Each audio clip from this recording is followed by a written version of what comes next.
Every futures trader has a sense for when price has gone too far. The hard part is proving it. Z-score gives you a precise mathematical way to quantify just how unusual any given move actually is. And for futures traders building a mean reversion approach, that kind of statistical grounding can be genuinely helpful. Hi, I'm Ryan with NinjaTrader. In this video, we're walking through the Z-score futures trading strategy. What Z-score is, how the formula works, why it pairs so well with VWAP, and how to build a complete VWAP Z-score setup for intraday futures trading. Z-score is a statistical measure that expresses how many standard deviations a value sits above or below the mean of a dataset, which sounds like a lot of math. So let's break it down further. In futures trading, value is price, and the result tells you exactly how extreme the current price is relative to recent history. A Z-score of 0 means price is sitting right at the mean. A Z-score of +2 means price is 2 standard deviations above the mean, and a Z-score of -2 means it's 2 standard deviations below. The formula is straightforward. Z equals x minus mu, divided by sigma. X is the current price, or the value being measured. Mu is the mean of the dataset over the lookback period, and sigma is the standard deviation of the dataset above that same period.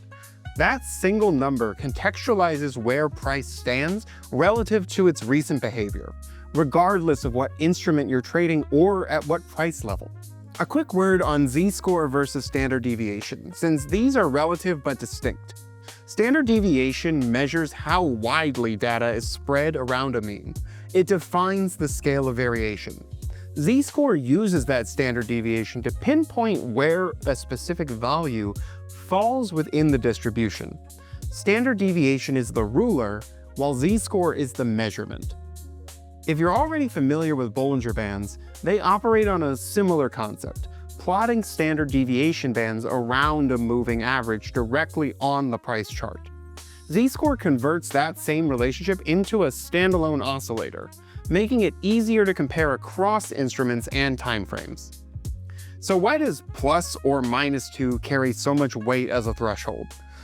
In a normal distribution, approximately 95% of values fall within plus or -2 standard deviations of the mean.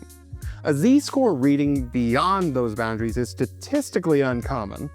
Price has entered territory that, under normal conditions, only occurs about 5% of the time. For mean reversion traders, that low probability zone can become an area of real interest. When Z-score climbs well above 0, price is trading at an extended premium to its recent mean and may be signaling an overbought condition. When it drops well below 0, price has moved to a statistical discount and may be signaling oversold conditions. This is conceptually similar to how RSI functions in futures trading, but Z-score grounds the reading in standard deviation math rather than momentum oscillation. For traders building a broader day trading strategy, it can also act as a powerful filter, helping distinguish between price levels that offer genuine statistical context instead of everyday noise. All that said, Z-score becomes especially powerful when paired with VWAP.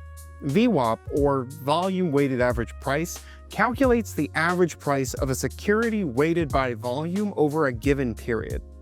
For intraday traders, it's one of the most widely used benchmarks because it incorporates both price and volume, providing a more complete picture of where the market has actually transacted and just where price has traveled.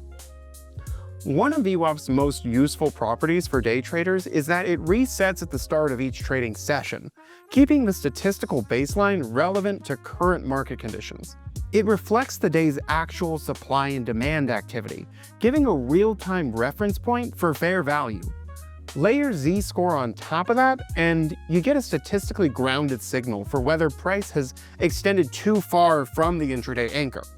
That's the foundation of the VWAP Z-score strategy. So let's go over how to calculate VWAP Z-score. The standard formula multiplies the price of each bar by its volume and adds it to a running total, then divides that total by the cumulative volume traded so far. The next step is to select a lookback period. Common starting points are 10, 20, or 30 bars, depending on your time frame. From there, calculate the standard deviation of price over that window. Then apply the Z-score formula. Z equals current price minus VWAP, divided by the standard deviation of price over the lookback period.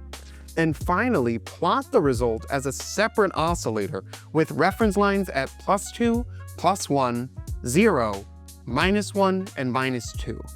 Quick note before you build this. The VWAP Z-score is technically an adaptation of the standard Z-score formula, not a textbook one.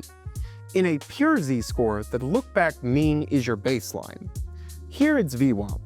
That said, the VWAP approach is the version most intraday traders are referring to when they talk about Z-score. As for building this out, most traders won't actually be building this by hand. NinjaTrader's order flow VWAP indicator, included with the order flow plus suite and available with a lifetime account plan or as a paid add-on, supports customizable standard deviation plots that can serve as the foundation for a VWAP Z-score mean reversal strategy. You can also build a fully custom VWAP Z-score indicator in NinjaScript, NinjaTrader's native development framework. While we're here, if this video is 2 standard deviations above your usual trading content, be sure to give it a like and subscribe to help other traders find it. Thank you. The lookback period you choose governs how sensitive your Z-score will be to recent price movement. A shorter window of 10 to 15 bars produces more frequent signals but introduces more noise. A longer window of 20 to 30 bars generates fewer, more statistically robust signals. There's no universally correct setting. Your choice should reflect your trading time frame, the market's typical rhythm, and your risk tolerance.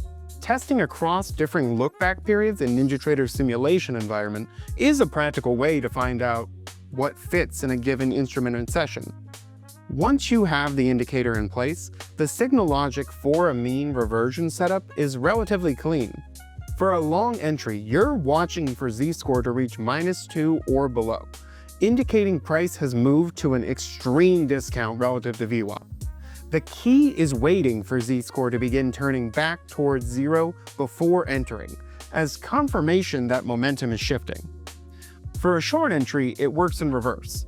Z-score reaches +2 or above, indicating price has extended to an extreme premium relative to VWAP. And again, you wait for Z-score to begin reverting before entering.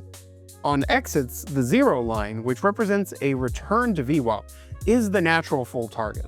Many traders take partial profits at ±1 and trail the remainder to 0. Time of day context can matter here too. Positions taken late in the session carry additional risk if they aren't resolved before the close. As with any strategy, it's essential to keep risk management in mind. Here are a few tips. Remember to use a stop loss. A Z-score at ±2 is statistically stretched, but price can extend further, especially during periods of high market volatility.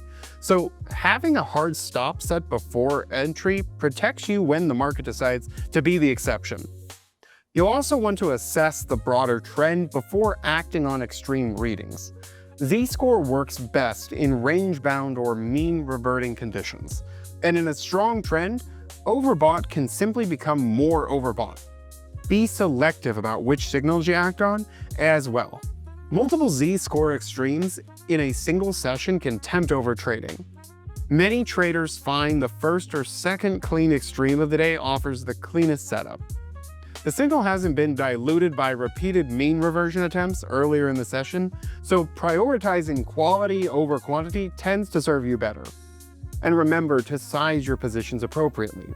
Futures contracts carry significant leverage, and NinjaTrader's built-in risk management tools can help you calculate position size based on account size, per-tick contract value, and stop distance before you enter the trade. All in all, Z-score replaces vague notions of price looks extended with a precise, statistically grounded answer. When combined with VWAP, it gives intraday futures traders a repeatable framework for analyzing potential mean reversion setups across sessions. Like in any indicator, it works best as part of a broader strategy, one that accounts for market context, trend environment, and sound risk management. For traders who want to approach the market with more rigor and less guesswork, Z-score strategies are a strong place to start.